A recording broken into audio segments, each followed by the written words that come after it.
Hello, this is OverlordBou, back with another ship review video, and today we'll be looking at the upcoming Tier 10 Japanese light cruiser, the Yodo. Now, the IJN light cruiser event works similarly to the other early access events. The Agano, Gagashi, Shimato, and Yodo will all be available through the consecutive bundles, with Yodo being at the end of the chain for 20,000 balloons. Naturally, I do not recommend paying for Yodo due to her exorbitant price tag upwards of $300, and the line will be released in 2023, so there's really no need to rush, so I wouldn't really recommend paying that much for the line. Of course, if you want to buy it, you're more than welcome to, but again, just wait for it to come out just like everybody else. But yeah, today we'll be going over my recommended captain build, module setup, followed by the ship's stats, and finally I give my thoughts about her performance overall, and also be going over my thoughts of the line overall. Now, first up is the captain build and upgrade shown on the top right. Now, for most players, I'd recommend a full torpedo build for the Yodo. Her guns are completely inferior to other ships, so it's just better to double down on her long-range torpedoes. Now, for players with good aim, a gun build may be better for more consistent performance.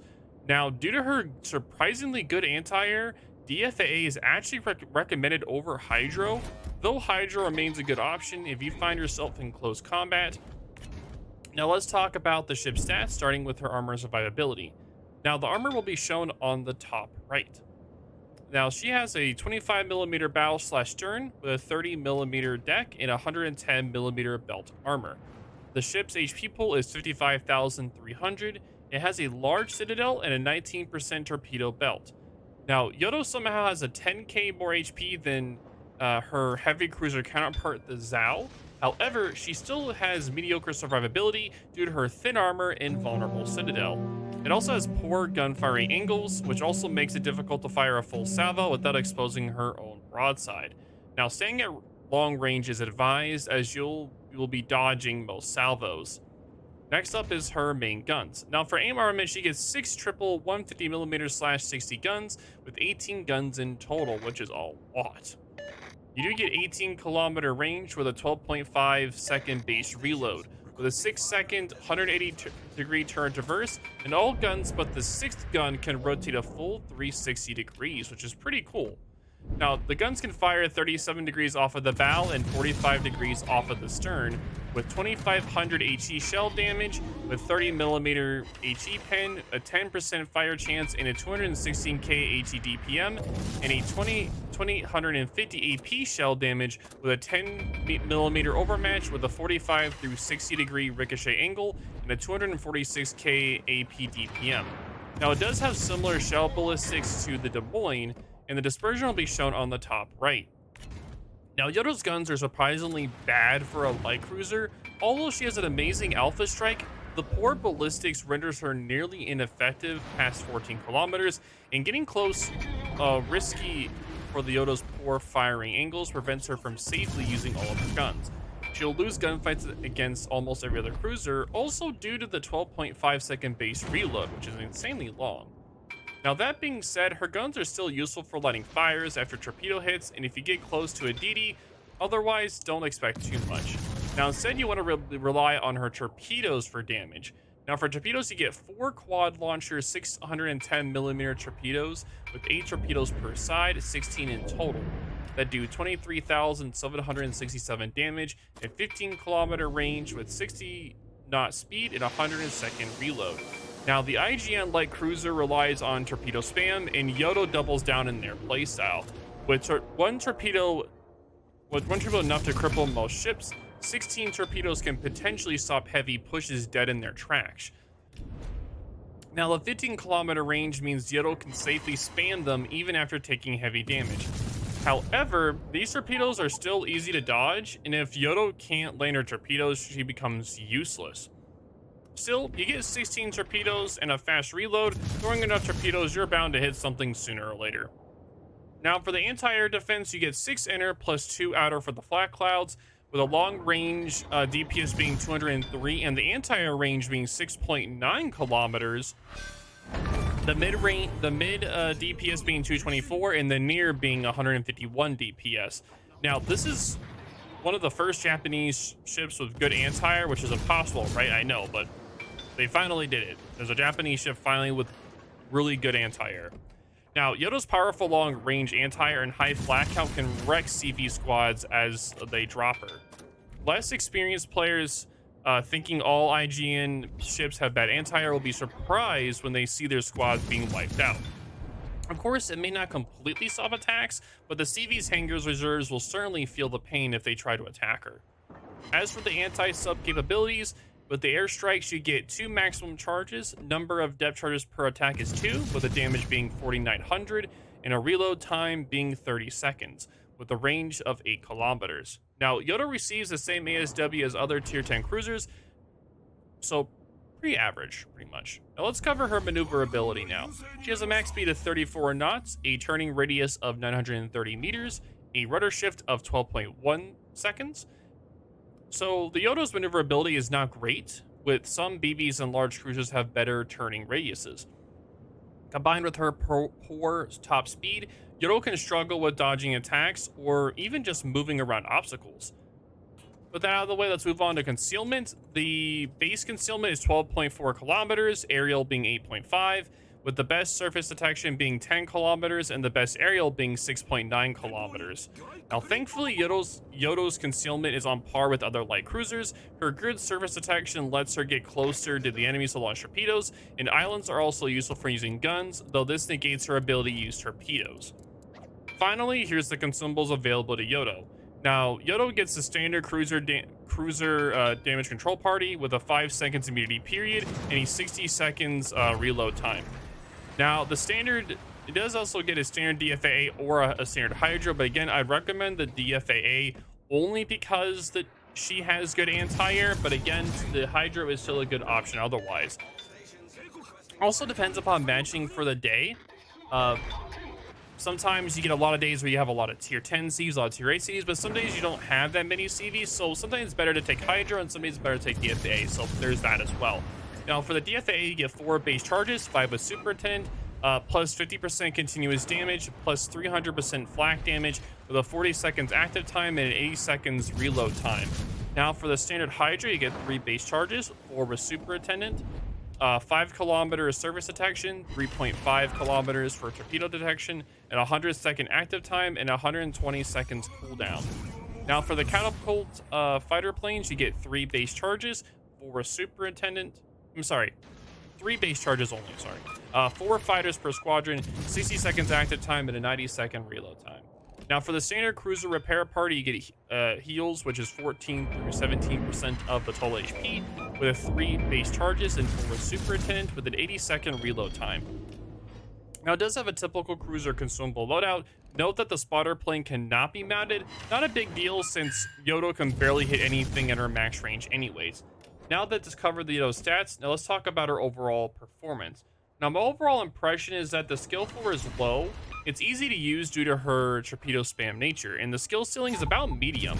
Now, Yodo is the tier 10 Japanese light cruiser, the final shipper in Attack Tree line. Her playstyle is the cruiser version of the Japanese Shimakaze line, spam torpedoes until the target is dead. In a sense, Yodo is the open water version of the Jinon. Both ships can spam torpedoes, but Yodo has better guns and isn't reliant on smoke to survive. Now, she's meant to kite 11 through 15 kilometers away from the enemy, spamming torpedoes and sometimes using guns. Now, you gotta use both sides of your torpedoes. In Yodo's 360-degree and fast turrets means she almost all of her firepower while your ship is turning around. Unfortunately, her over-reliance on torpedoes limits her gameplay to just kiting. Going aggressive against anything but a destroyer usually ends very poorly. Even when kiting, a few well-timed hydros can instill doom to your performance. Even walls of torpedoes can be rendered useless if the enemy can find that one gap. Now, overall, I'd say the Yodo is a mediocre average in a full line, and the line's full of bad and mediocre ships. She can be mindless fun as you spam torpedoes for an eventual dev strike, but at the same time, she performs poorly outside of her intended niche. And the Yodo, and by extension the entire line, is like an RNG machine. Now some games will enemies will just suicide your torpedoes. Others, you are effectively a bystander, helpless as your team falls apart. Now, if you want good or consistent performance, I'd say it's better to look elsewhere. For randoms, I'd say it's about average, but unreliable. For ranked, I'd say is poor, but she can't reliably swing matches due to the random nature of her torpedoes. Now, for clan battles, I'd say it's unlikely to see use. Both their guns and torpedoes are ineffective against cruisers and BBs.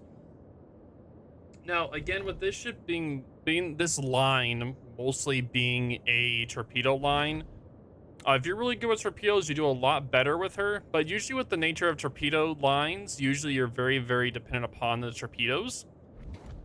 If you're not good with torpedoes, or if you just have matches where you pretty much have people that are effectively gods at knowing how to dodge torpedoes all the time, you're going to be very poor in the match overall. Whenever I was playing this ship plus the other ships in the line, I had very frustrating matches where I pretty much couldn't do anything. I was pure, like a pure bystander in a match. Either the enemies were always running away, or they were able to dodge all the torpedoes all the time. So I wouldn't really highly recommend this line. But again, I did have some fun matches with this ship, which I was able to show. But overall, I'd find that it's pretty much very just average. If you enjoy torpedo and torpedo gameplay, then you'll definitely enjoy the Yodo.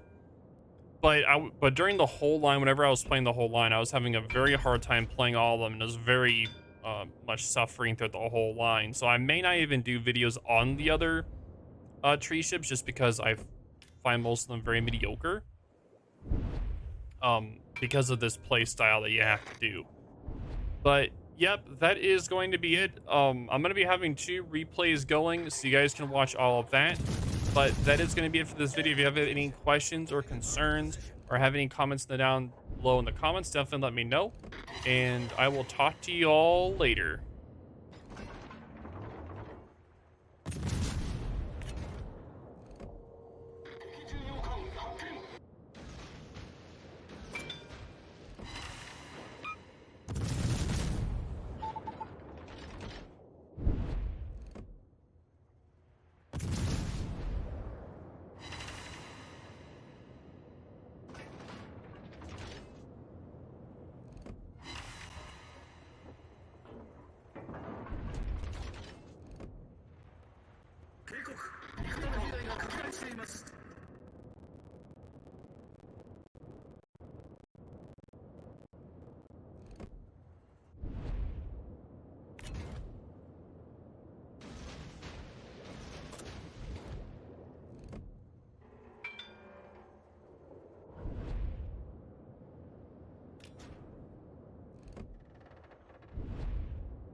ました。